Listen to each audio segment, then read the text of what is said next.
Napit yung costume natin.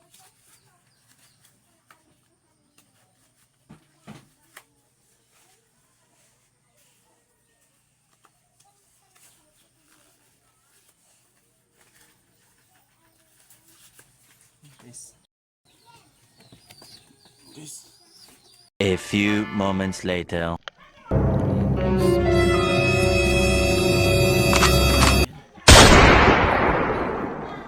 Sa pool na naman, isang pusit yan guys ang ating nahuli.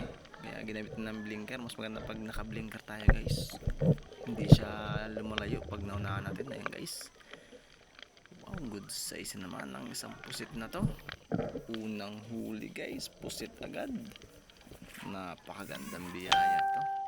Ayan guys, oh, laki na yan. Wow, good shot. Magandang pahiwatig to guys. Pusit agad ang ating unang huli. At napakalaki pa.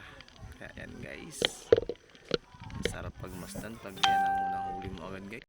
Ayan, at dive na naman tayo ulit. At mayroon tayong napansin guys sa taas. Isa na namang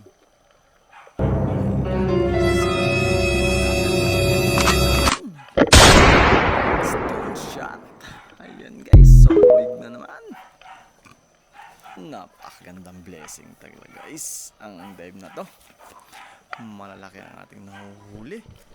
Ayan guys, oh, so big na yun guys. Good size na yan. Isang bungtan. Ayan, maganda naman ang pagkakatama. Talagang headshot, hindi man lang nakagalaw guys. Thank you Lord sa blessing na naman. Ayan, ayos na naman ang dive natin guys.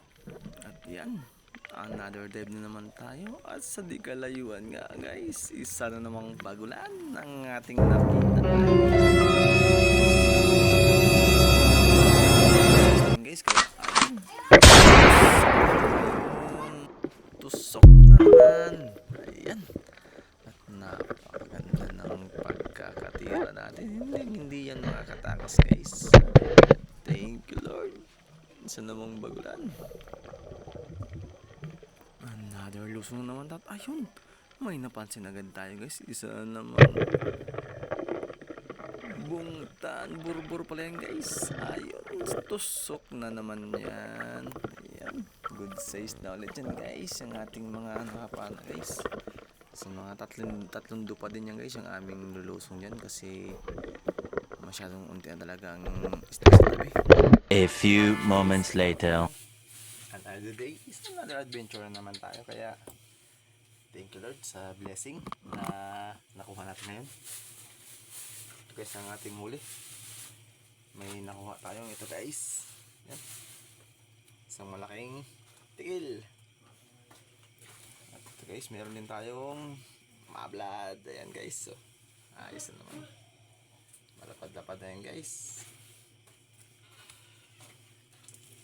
Meron tayong dalawa nito guys. Ayan, ay pang benta na naman tayo. Nice na guys ang ating huli for today. At ayan guys yung ating huli. Wow, sulit na naman. Ay, malalaki tayo guys, oh. Hindi natin na-videohan yung ito guys. Hindi natin na-videohan ito. Hindi na. At ito, nalobat yung camera natin. Kaya hindi natin na-videohan yan guys.